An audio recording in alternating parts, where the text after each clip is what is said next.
Uma menina da Baixada Fluminense do Rio de Janeiro, extremamente tímida, que conheceu o bullying de perto e a dor de ser alguém fora do padrão durante muito tempo, mas que ousadamente pegava o microfone na varanda da casa dos meus avós e pregava como se a timidez não existisse, como se o modelo não perfeito não tivesse a menor importância.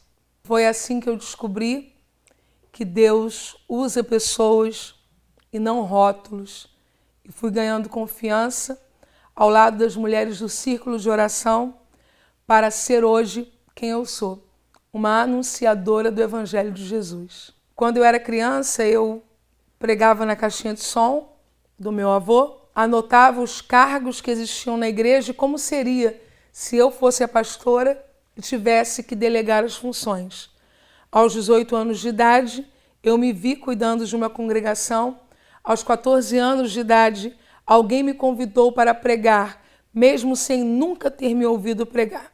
Então, foi o casamento do sonho com a circunstância. No ano de 2011, a Assembleia de Deus no Brasil completou 100 anos de vida. E eu fui a única mulher a ser convidada como pregadora oficial das comemorações do centenário em Belém do Pará. Ali eu senti a emoção de representar as mulheres que vieram antes de mim e as que estavam comigo me ladeando em diversos lugares do Brasil e do mundo, servindo a Igreja Assembleia de Deus, mas que possivelmente nunca teriam uma oportunidade sequer semelhante àquela que eu tive. Naquele espaço, rodeada por milhares de pessoas em um estádio em Belém do Pará, eu percebi que Deus estava me permitindo representá-las, falar em nome das que nunca falariam, cantineiras, obreiras, diaconisas, líderes, esposas de pastores, mulheres que atuavam no ministério infantil. Ter a oportunidade de hoje treinar novas mulheres é, no mínimo, ser uma boa terra diante de uma semente de honra que recebi na minha vida naquele dia. Eu espero que, com a vinda de Jesus, nós não cheguemos a comemorar os 200 anos. Mas se isso viesse a acontecer, que muitas outras mulheres pudessem dividir o mesmo espaço que eu ocupei naquele dia. Para alguém que recebeu tantas ricas oportunidades ao longo dos anos na vida ministerial, o mínimo que eu posso fazer é treinar novas mulheres para isso. Eu não estava vestida de modo adequado para aquela noite, na verdade eu não sabia que seria aquela noite.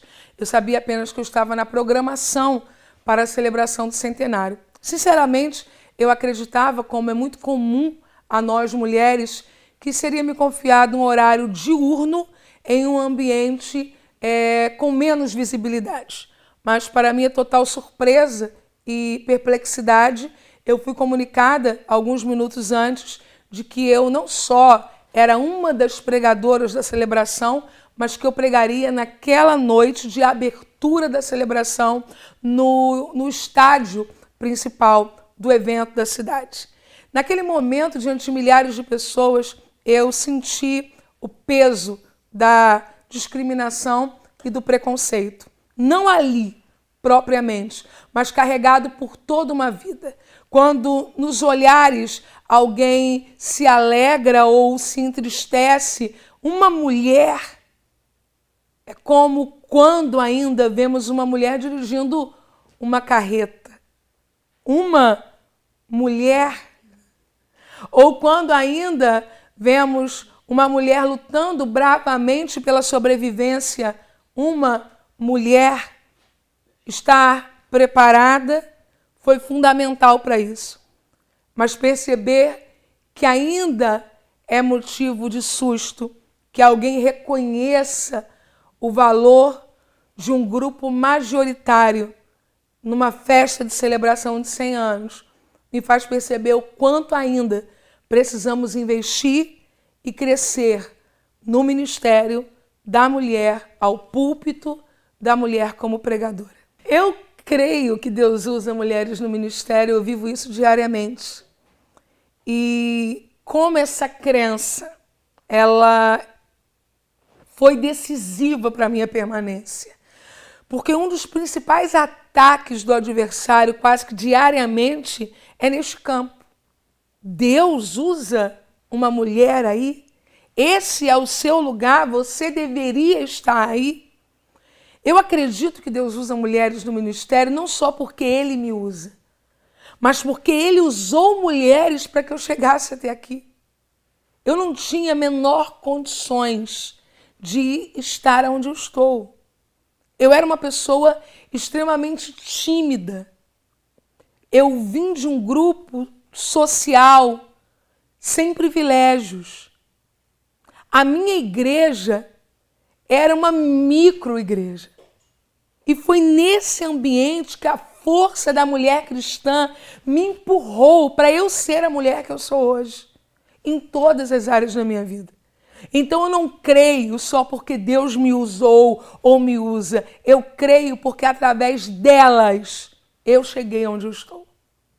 Foi para elas que eu olhei. Foi porque elas eram que eu acreditei que eu poderia ser. Porque é impossível parar. Não há plano B.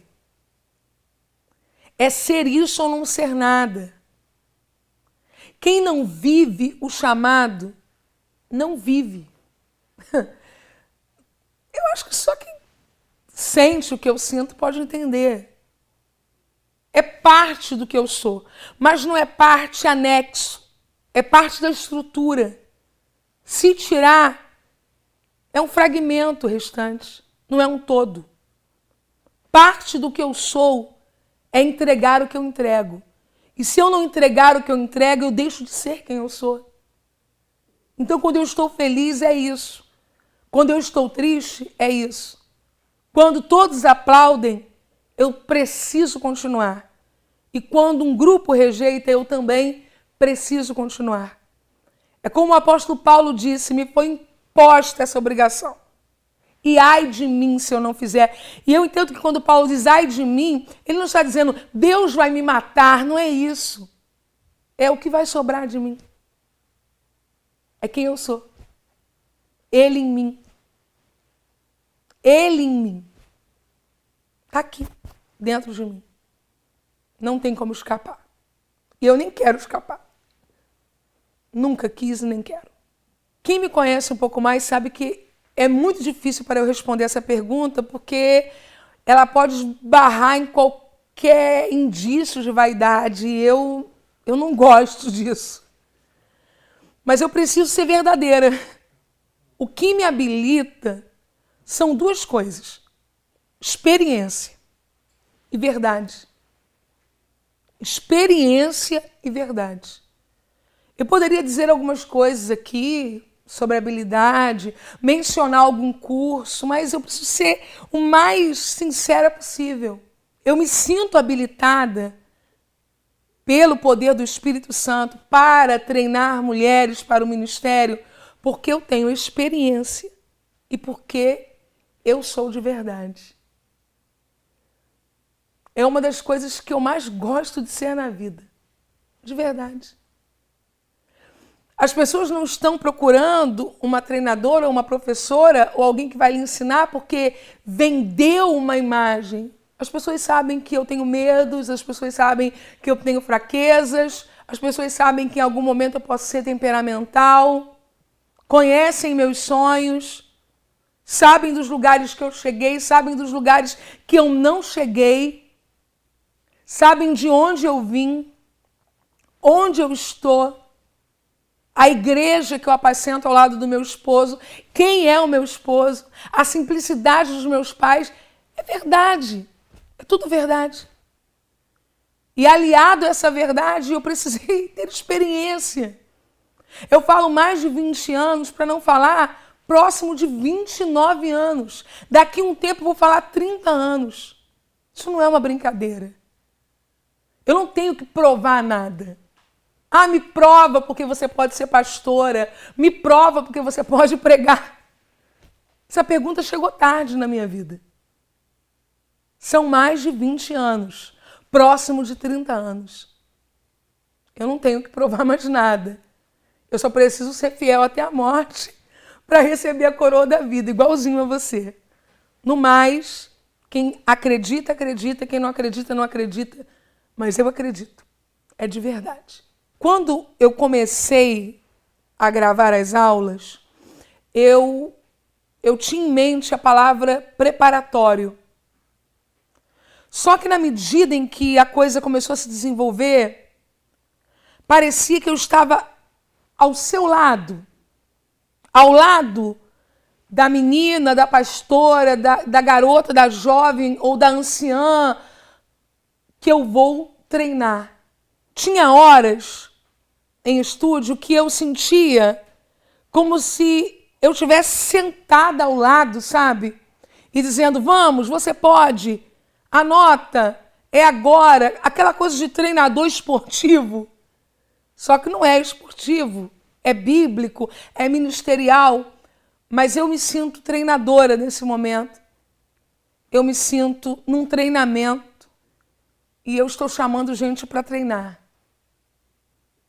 Para pegar na mão e ir juntos, juntas, consciente das limitações, mas certa também do potencial. Porque ninguém treina alguém em quem não acredite. E eu acredito no ministério feminino.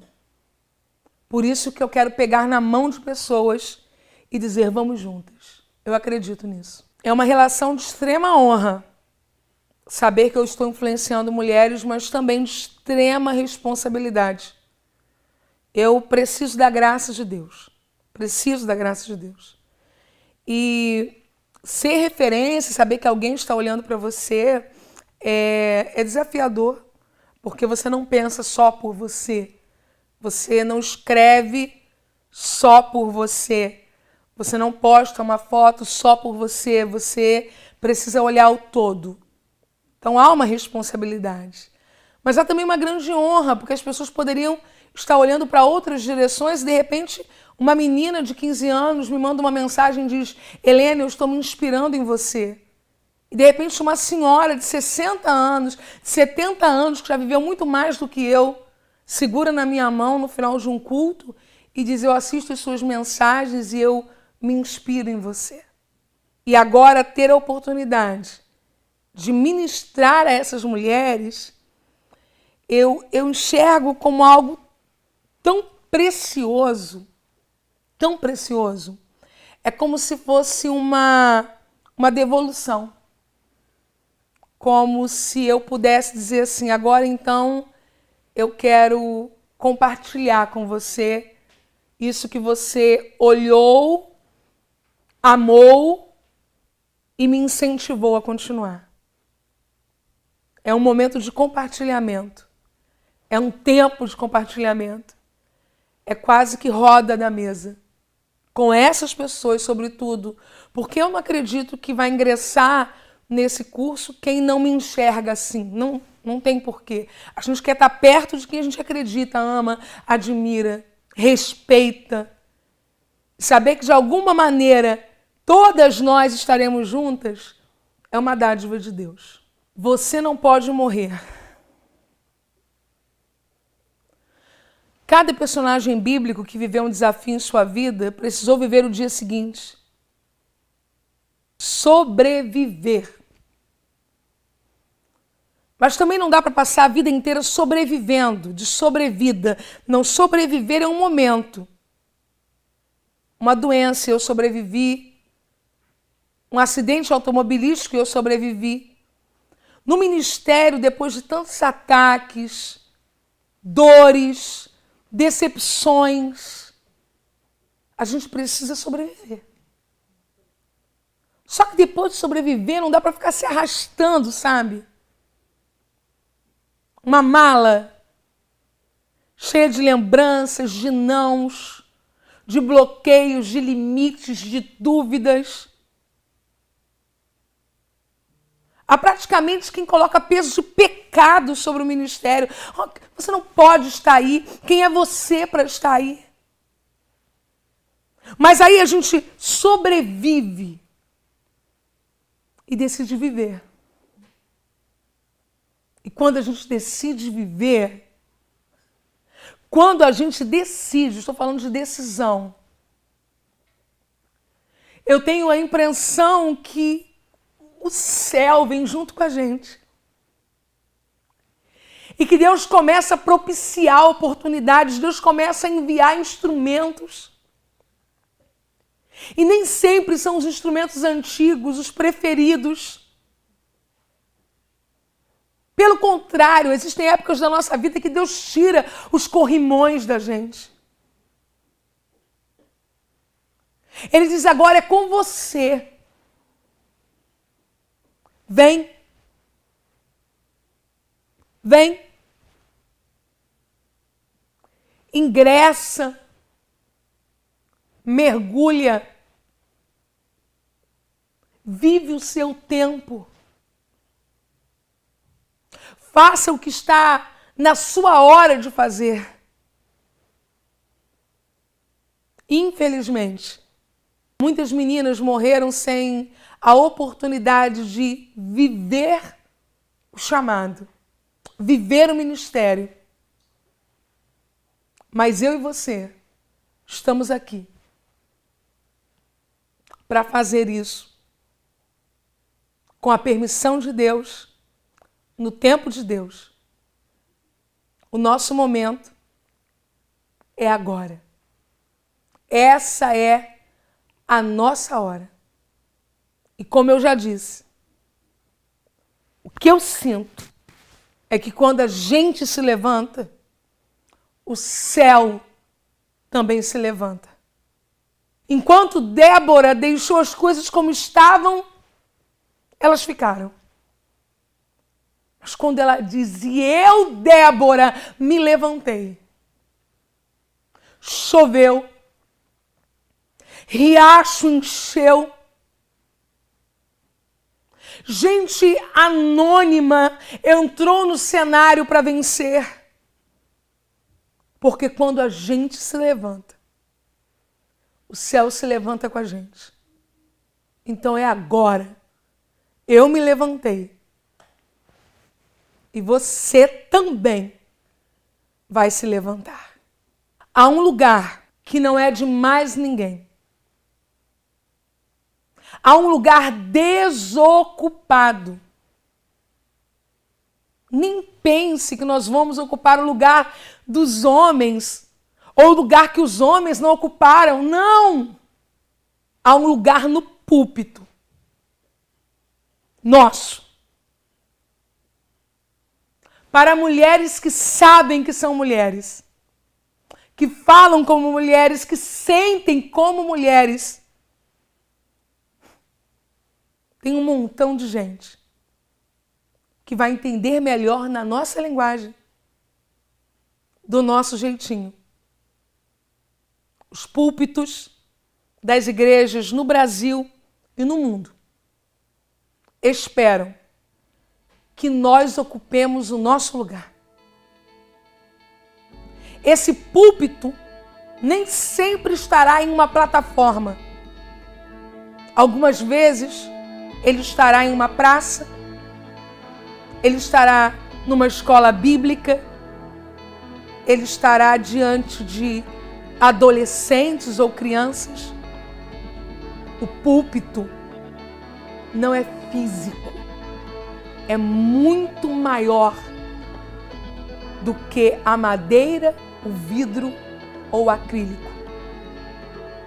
Eu estou no lugar que Deus quer que eu esteja. E eu quero lhe ver no seu lugar.